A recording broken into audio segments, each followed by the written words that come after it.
Zarevex crouched behind a massive fern, her sleek purple skin glistening with condensation from Verdania's humid jungle air. Her four amber eyes swept the terrain through her helmet's advanced targeting system, each one capable of detecting heat signatures, electromagnetic pulses, and even emotional stress patterns. She was, by all accounts, the finest hunter in the Kytherian consortium. Her trophy room back home contained the preserved remains of creatures from 17 different star systems, each one more dangerous than the last. Today's quarry, however, was supposed to be laughably easy. A human. One single, primitive human. "Target acquisition in progress," she whispered into her comm unit, her voice carrying that distinctive Kytherian smugness that made other species want to punch things. Species designation: Homo sapiens. Threat level: minimal. Intelligence rating: barely sentient. Her hunting partner's voice crackled back through the comm. "Remember, Zara, the client wants this one alive. Apparently humans make excellent entertainment in the gladiatorial circuits." Zara's mandibles clicked in what passed for Kytherian laughter. "Crix, my dear methodical friend. Catching this creature alive will be the hardest part. I'm more worried about accidentally stepping on it." She activated her prey tracker, a device so sophisticated it could follow a target's scent through 3 different dimensions and predict their next move based on psychological profiles.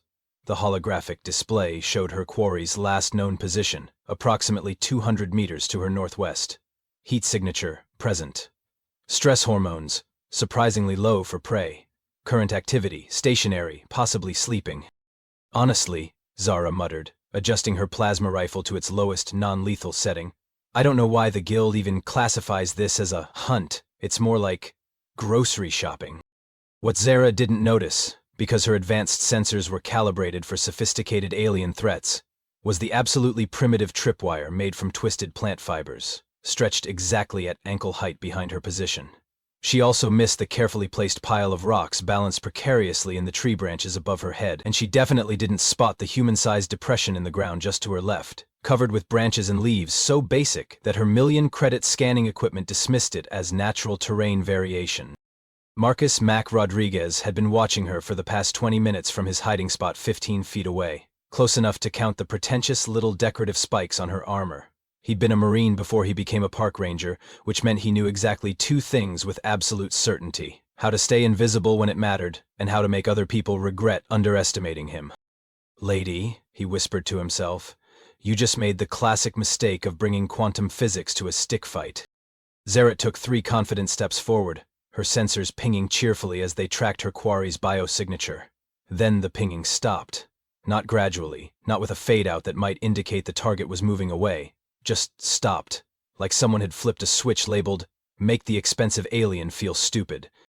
"What the?" She tapped her helmet display. "Crix, I'm getting sensor malfunction. Target has vanished from all detection arrays." "Impossible," came Crix's voice through the comm. "Kytherian technology doesn't malfunction. Perhaps the human expired from natural causes. Their species is notoriously fragile." Zara was about to respond when something whistled past her left ear. She spun around, raising her plasma rifle, just in time to see a rock the size of her fist bounce off a tree trunk behind her. A rock. Thrown by hand, like some kind of savage. "Did this primitive just throw a stone at me?" she asked the jungle, her voice pitched high with indignation. "Sure did, princess," came a cheerful voice from somewhere in the canopy above her. "Though I was aiming for your fancy helmet. Guess my primitive throwing skills need work." Zara's targeting system immediately began scanning the trees, but the voice seemed to come from everywhere and nowhere. "Show yourself, creature! Face me with honor!" A different rock, this one about twice the size of the first, dropped out of nowhere and bonked her directly on the head. Her helmet absorbed the impact, but the sheer audacity of it made her mandibles twitch with fury. "Honor?" Mac's voice drifted down again, now from a completely different direction. "Lady, you're hunting me for sport. I'm pretty sure that ship sailed right past honor and crashed into morally questionable about 3 star systems ago." Zara activated her jump jets and launched herself into the canopy, plasma rifle charging with a high-pitched whine. She landed on a thick branch, spun in a complete circle, and found absolutely nothing except leaves, more leaves, and what appeared to be a crudely woven basket hanging from a vine. She approached the basket cautiously. Inside was a handwritten note that read, "Thanks for the fancy rifle. The locals are going to love this thing. P.S. Check your 6." Zara looked down at her hands. Empty. She looked behind her. A human male, roughly 6 feet tall with dark hair and the kind of grin that suggested he found the entire universe personally amusing, was standing on the branch she'd just vacated, examining her plasma rifle with obvious delight. "Wow," Max said, turning the weapon over in his hands. "This thing's got more buttons than my nephew's video game controller. What's this one do?" He pressed something at random. The rifle made a sound like a dying electronic bird and powered down completely.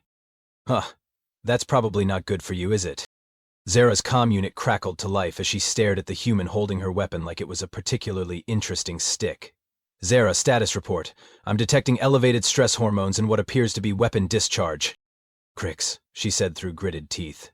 "I need backup. The target has proven more resourceful than anticipated."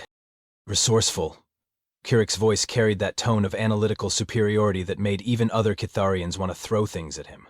"Zara, it's a human. Their entire species peaked technologically when they figured out which end of a spear to hold. I'll be there in 60 standard seconds." Mac, meanwhile, had discovered the rifle's shoulder strap and was now wearing it across his back like some kind of primitive trophy. "You know," he called down to her, "your friend sounds like the kind of guy who alphabetizes his sock drawer. I'm already looking forward to meeting him." "How did you even know we were here?" Zara demanded, pulling out her backup weapon, a sleek energy blade that hummed with barely contained power. "Our stealth technology is military grade." "Oh, that's easy," Max said, settling comfortably on his branch like he was at a backyard barbecue. "See, your fancy cloaking field works great against sophisticated sensors, but it makes this really annoying high-pitched whine that every mammal on the planet can hear. The squirrel things started chattering about it 20 minutes before you showed up. Nature's original early warning system." He gestured broadly at the jungle around them. "Plus, you smell like ozone and recycled air. In a forest. It's like wearing a neon sign that says, 'Hi, I'm an alien, and I don't belong here.'" Zara's mandibles clicked furiously. This was impossible. She'd studied human behavioral patterns. They were supposed to run in panic, maybe climb a tree if they were particularly clever. They weren't supposed to turn the hunt into some kind of educational seminar on tracking techniques. The sound of approaching repulsors announced Kirik's arrival. Her hunting partner descended from the sky with typical Kitharian precision, his movements calculated and efficient. Where Zara was built for speed and agility, Kirik's was pure methodology, 7 feet of logical thinking wrapped in chrome-plated armor. "Analysis complete," he announced without preamble, his scanner sweeping the area. "One human male, approximate age, 35, elevated heart rate indicating mild amusement rather than fear." "Curious." "Mild amusement?" Zara shrieked. "He stole my primary weapon." "And a fine weapon it is," Mac called down cheerfully. "Though I have to ask, why do you guys make everything so unnecessarily complicated? This thing has 17 different power settings. 17! You know what my rifle back home has? On and off, works great." Crix tilted his head, analyzing the human like a particularly interesting data problem. "Fascinating. The creature displays no fight or flight response. Most species either attack or retreat when confronted by superior predators. This one appears to be socializing." "Maybe that's because I'm not prey," Max suggested helpfully. "Maybe I'm just a guy trying to do his job, and you two showed up uninvited to what is, technically speaking, a protected nature preserve." Both aliens stared at him. "Protected by whom?" Crix asked. Mac's grin widened. "By me, Marcus Rodriguez, Senior Park Ranger, Verdania Wildlife Preserve, and you're currently in violation of about 15 different interstellar conservation treaties." The silence that followed was broken only by the sound of something large crashing through the underbrush nearby. All three of them turned toward the noise. "Oh," Mac added casually, "and that's probably a Verdanian Deathstalker coming to investigate all the commotion. Your fancy sensors pick up on those, right?" Crix's scanner immediately began beeping with the electronic panic of a device that had just realized it was about to become a very expensive chew toy. "Confirmed. Large predator approaching. Classification extremely hostile. Recommended action, immediate retreat." "Or," Max said, dropping down from his branch with the casual grace of someone who'd been climbing trees since before these aliens had figured out interstellar travel, "we could handle this the human way." What happened next would later be described in Crix's official report as a series of events that defied all known tactical protocols and several laws of physics.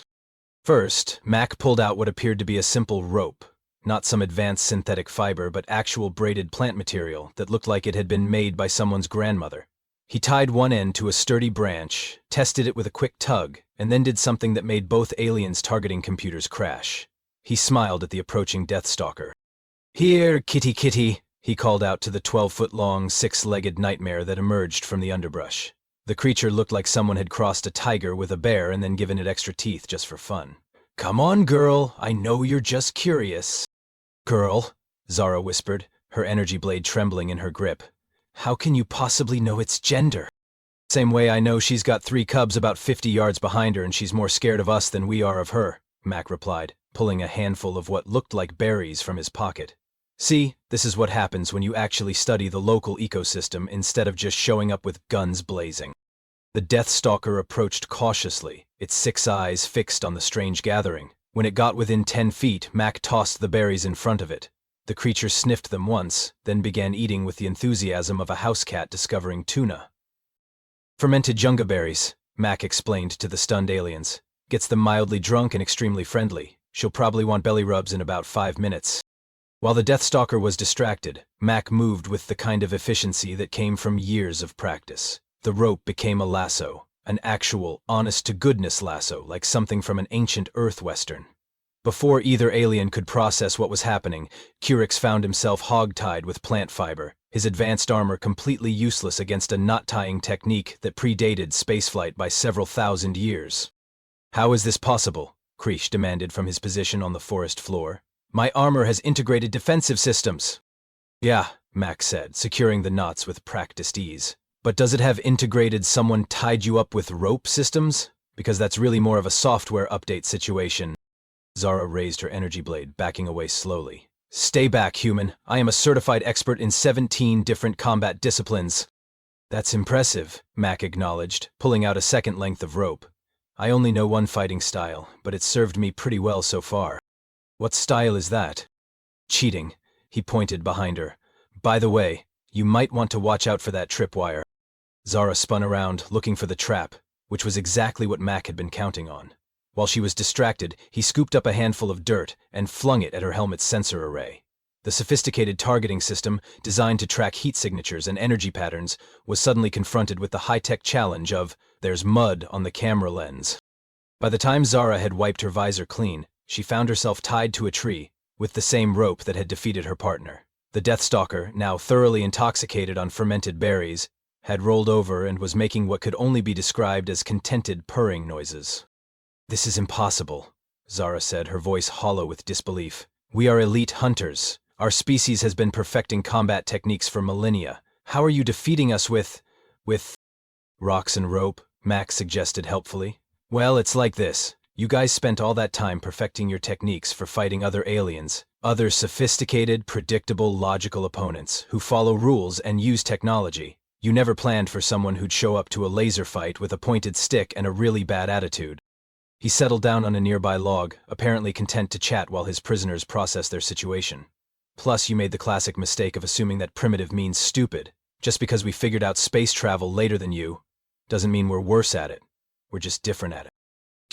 Crix, ever the analyst, was running calculations in his head. But statistically, superior technology should result in tactical advantage. "Should, yeah," Mac agreed. "But statistics don't account for the human factor. We're the species that looked at the food chain and said, nah, we're going to make our own category.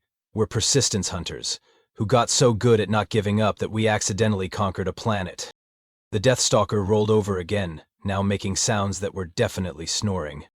"The really funny part," Mac continued, "is that you're not even good at this. I mean, forget the fact that you're hunting in a nature preserve without permits. Your basic fieldcraft is terrible. You approached from downwind. You're wearing armor that reflects light, and you've been having this entire conversation at normal speaking volume while trying to hunt something." He stood up, brushing dirt off his hands. "If I were actually trying to hurt you instead of just teaching you a lesson, this whole thing would have been over before your friend here even landed." Zara's 4 eyes narrowed as she processed this statement. "Teaching us a lesson? You're claiming this was educational?" "Everything's educational if you pay attention," Mac replied, settling back down on his log. "For instance, you've learned that your 1,000,000-credit sensor array can be defeated by a handful of dirt. That's valuable information right there." He gestured toward the now sleeping Deathstalker. "You've also learned that sometimes the most dangerous predator in the jungle is the one that doesn't want to fight you. Mama here could have taken all three of us apart in about 15 seconds, but she's actually a pretty reasonable lady once you speak her language. Speak her language, Crix asked, his analytical mind latching onto the phrase despite his current predicament. You communicate with the creature. Not with words, Mac explained, scratching the Death Stalker behind what might charitably be called ears. But I understand what she needs. Safe territory for her cubs, enough food, minimal stress from weird-smelling aliens crashing through her neighborhood making noise. Basic stuff. He pulled out a battered tablet, not some sleek alien technology, but a ruggedized human device held together with tape and determination. See, I've been studying this ecosystem for 3 years. Not hunting in it, not trying to conquer it, just living with it, learning how it works. The tablet displayed a complex web of interconnected data, migration patterns, feeding schedules, territorial boundaries, seasonal changes. It was crude by Catharian standards, but it was also comprehensive in a way that made Curic's scanner-based approach look shallow. This is fascinating, Crix said, his earlier frustration replaced by genuine curiosity. Your methodology is completely chaotic, but your data collection is remarkably thorough. How do you account for variables without proper computational modeling? Mac grinned. I use my brain. Novel concept, I know. See, your scanners can tell you what a Deathstalker's chemical composition is, what its bite force measures, how fast it can run. But they can't tell you that this particular Deathstalker is named Bertha. She's got a slight limp from an old injury, she's protective but not aggressive, and she absolutely loves having her belly rubbed after a good meal of fermented berries. You named the predator, Zara said flatly. You gave it a designation number, Mac countered. What's the difference? Except that my way helps me remember she's an individual with her own personality, not just a collection of threat assessments. He stood up and walked over to where Zara was tied to the tree. Here's the thing you two don't understand about humans. We don't just adapt to environments, we make friends with them. We don't see nature as something to be conquered or cataloged, we see it as something to be understood. But your species is notorious for environmental destruction, Crix pointed out. The galactic database is quite clear on this. Oh sure, some of us are idiots, Mac admitted cheerfully. Every species has idiots. The difference is, when we screw up, we also produce people who dedicate their entire lives to fixing it. That's why I'm here instead of back on Earth complaining about alien tourists.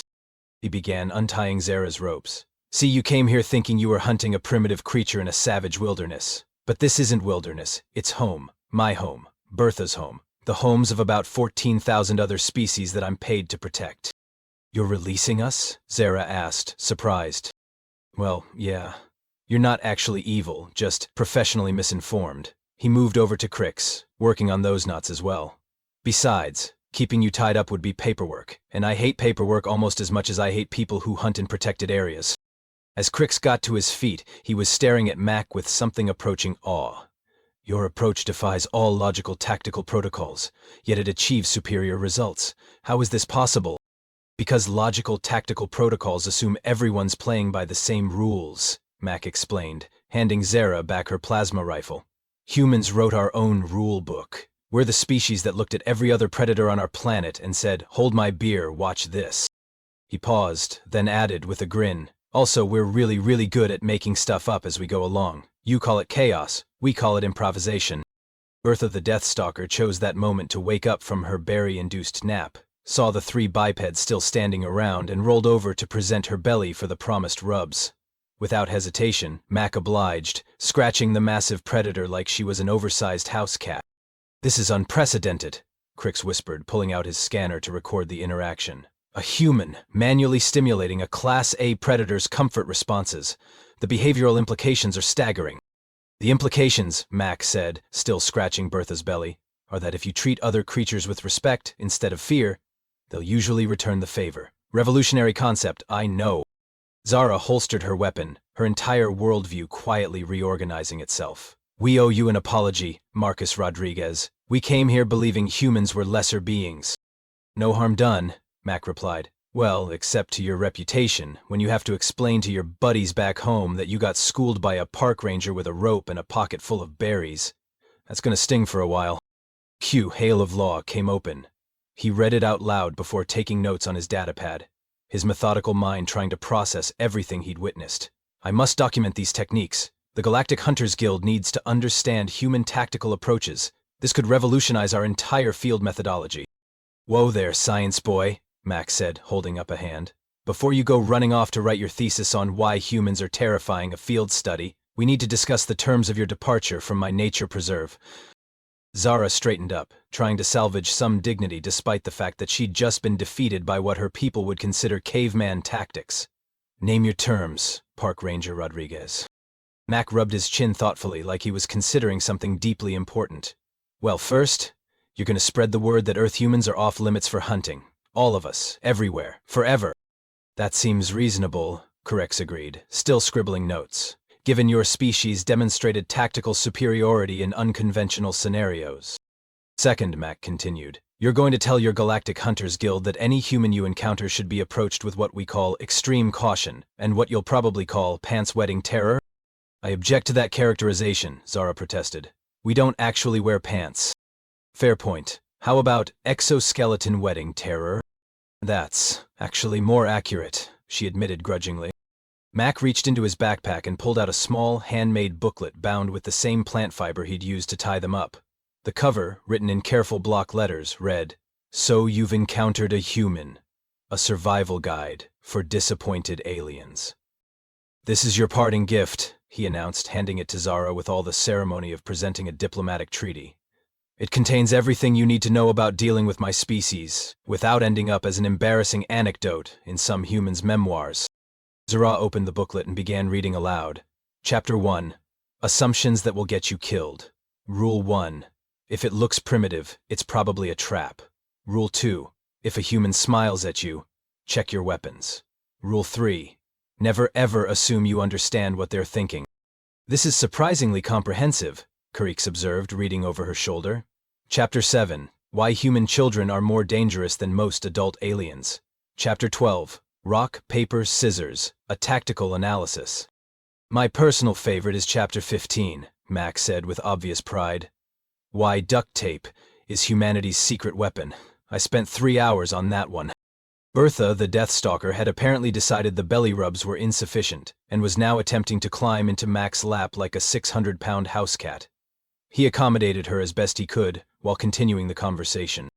"Now," he said, scratching behind her ears, "I'm going to escort you lovely folks to the edge of the preserve, where you'll get back in your fancy spaceship and fly away to spread tales of human ingenuity throughout the galaxy. And in return, I won't file a formal complaint with the Interstellar Wildlife Protection Agency, which would result in you being banned from hunting on about 3,000 different worlds." "That's very generous," Zaret said, and she actually meant it. "But I have to ask, why show us mercy? We came here to capture you." Mac's grin widened to nearly impossible proportions. "Because 6 months from now, when you're sitting in some alien bar trying to explain to your buddies how a human park ranger made you look like amateur hour with a handful of rocks and some homemade rope, you're going to be the best advertisement my species could possibly ask for." He stood up, gently moving Bertha aside. "See, you two are going to go back to your guild and tell them that humans are not to be underestimated. Ever. And every time some overconfident alien bounty hunter thinks about collecting a human trophy, someone's going to remember the story of Zara Vex and Kirix the Methodical, elite Catherian hunters who got outmaneuvered by a guy whose most advanced piece of equipment was a tablet held together with electrical tape." "You're turning our failure into a cautionary tale," Crix realized. "I'm turning your failure into a public service announcement," Mac corrected. "There's a difference. A cautionary tale would be if I'd fed you to Bertha here. This is more of an educational seminar with a really memorable visual aid." As they walked toward the edge of the preserve, Bertha following along like a loyal dog, Zara found herself shaking her head in amazement. "You know, when this day started, I thought I was the apex predator in this jungle." "Honey," Mac replied, patting the Deathstalker affectionately, "you were never even in the top 5. But don't worry, most aliens make that mistake. It's kind of our thing." They reached the clearing where the alien's sleek hunting vessel waited, all chrome and sharp angles and unnecessary glowing bits. Mac whistled appreciatively. "Nice ship, very intimidating. I bet it costs more than my annual salary." "Considerably more," Crix confirmed. "And yet," Mac said, his voice taking on the tone of a philosophy professor making a particularly important point, "it got you absolutely nowhere against a guy with a rope and a bad attitude. Kinda makes you think, doesn't it?" As the aliens prepared to board their ship, Zara turned back one last time. "Marcus Rodriguez, I have one final question. Are all humans like you?" Mac's grin became positively predatory. Oh no, I'm one of the nice ones. You really don't want to meet the ones who aren't. The ship lifted off with a quiet hum of advanced propulsion systems, carrying two very thoughtful aliens back toward the stars. Mac watched it disappear into the clouds, then looked down at Bertha, who was sitting beside him like the world's most dangerous pet. "Well, girl," he said, scratching her behind the ears one more time. "I'd say that was a pretty good day's work. What do you think we should do for an encore?" Bertha purred contentedly and rolled over for more belly rubs. Somewhere in the distance, a ship full of aliens was having a very serious conversation about updating their threat assessment protocols.